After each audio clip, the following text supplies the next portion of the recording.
might be finding ourselves spending a little more time with your family these days, and it might be causing some additional stress and anxiety, but maybe we can take this opportunity to reconnect with one another. Here with some tips is Jessica Holding from Community Counseling Center of Southern Nevada. Thank you so much for joining us. Thank you for having me. Okay, so we want to talk about the stress and anxiety right now. Coronavirus has a lot of people on edge. Yeah. What can we do to kind of help ourselves deal with that anxiety? Yeah, so the first thing is to identify that source, right? That symptom, because anxiety, stress, it's a spectrum of emotion and feeling.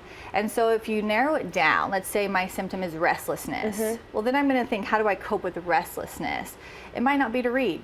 That might create some boredom. You know, maybe I need to exercise for 15 minutes in an open space in the house. Okay, I like that. So maybe identifying in which way you personally have stress and anxiety. Exactly. I like that rather than just dealing with the whole thing. Yes. Yeah, and now before we move on to how we can deal with that, I do want to talk, because a lot of people are spending more time with other family members, roommates right now, whoever you're self-isolating with, and we can be approaching this situation very differently. Maybe I'm a lot more nervous about it than you are, and how do we reach each other on the same level to understand that somebody may be more stressed out? Sure. So this is a perfect opportunity to learn how to be empathic of one another, right? It's taking the time to reconnect with those roommates, to reconnect with the family members, and learning how much distance you want to give people and how much distance you really need to create for yourself. But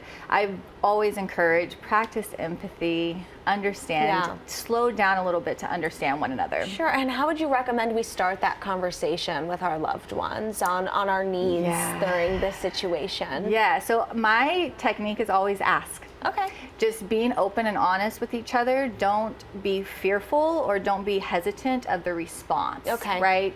The coping skills are going to come into play to help us with that response that we've been given. Yeah. But always start with just ask. Right. Hey, how are you feeling? And our fear may trigger a different reaction than maybe we want ourselves to have. So let's talk about some of those coping skills so we don't react in negative ways. Yes, so the coping skills. So get creative, right? So when we do the same behaviors over and over, it can feel like a routine, which is very healthy, and we'll talk about that in a minute. But learning new things are going to stimulate your mind and stimulate your brain in a different way. Okay. So maybe it's that time to sit together as a family and say, let's do something together that we haven't done, you know, whatever that may be.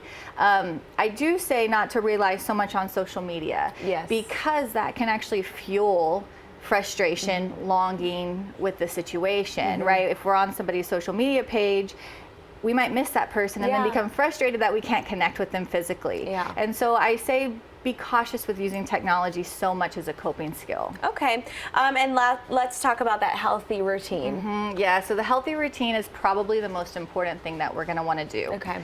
Practice healthy sleep hygiene. That's going to be really just going to bed at the hour that you normally go to bed on. In Vegas, I don't want to say it's the same for everybody, because that's, you know, there are graveyard people, and waking up at the time that you normally wake up. Okay.